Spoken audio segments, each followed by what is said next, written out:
সকালটা আমার শুরুই হয় রান্নাঘর থেকে। সরি, বলা ভুল হলো। প্রথমে নামাজ পড়ি আর তারপরে চলে আসি রান্নাঘরে। কাজের মধ্যে প্রথমেই আমার কিন্তু যেটা করতে হয় সেটা হচ্ছে ছেলের জন্য টিফিন বানাতে হয়। যেহেতু ওর মর্নিং স্কুল, তো যাই হোক এখানে দেখো আলুর তরকারি করছি আর রুটি করছি। ও নিয়ে যাবে, খেয়ে যাবে আর আমিও খাবো। তো এখানে আলুর তরকারিটা করা হয়ে গেলে তারপরে কিছু বাসনপত্র ছিল সেগুলো মাজা ধোয়া করে নিয়ে এখানে রান্নাঘরটাও ক্লিন করে নিয়েছি। আর তারপরে ছেলেকে তুলে দিচ্ছি। এই যে আরামসে ঘুমোচ্ছে, যেহেতু একটু বৃষ্টি হচ্ছিল, ঠান্ডা ঠান্ডা ওয়েদার ছিল, তো এখানে চাদর মুড়ি দিয়ে ঘুমোচ্ছে।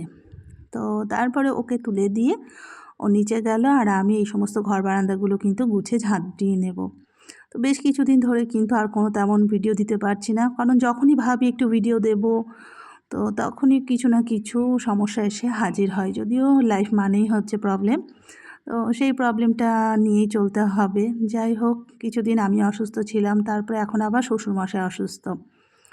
তো এই যে নিচে চলে এসেছি, ওপরের কাজকর্মগুলো করে ছেলেকে এবার খেতে দিয়ে দেব।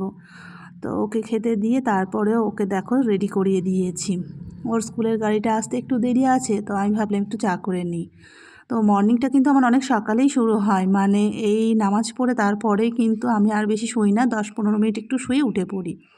তো ওই যে চাটা করে আনতে আনতে দেখি ওর গাড়ি চলে এসছে, ও স্কুলে চলে গেলে তারপরে কিন্তু আমি রান্না বসাবো। তো আমার শাশুড়ি মা একটুখানি তরকারি কুটে বেঁচে দেন। শ্বশুরমশাই যেহেতু এখন অসুস্থ, ওই জন্য শ্বশুরমশাই আর দিতে পারছেন না, এখন শাশুড়ি মা একাই দেন।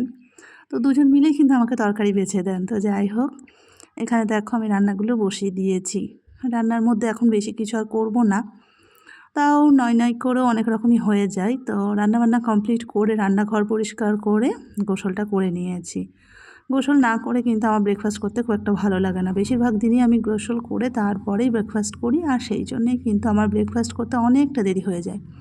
প্রায় 10:30, পৌনে 11টা হয়ে যায় আমার। তো যাই হোক, সকাল কিন্তু আমার অনেক সকালেই শুরু হয়, মানে সকালের কাজবাজ।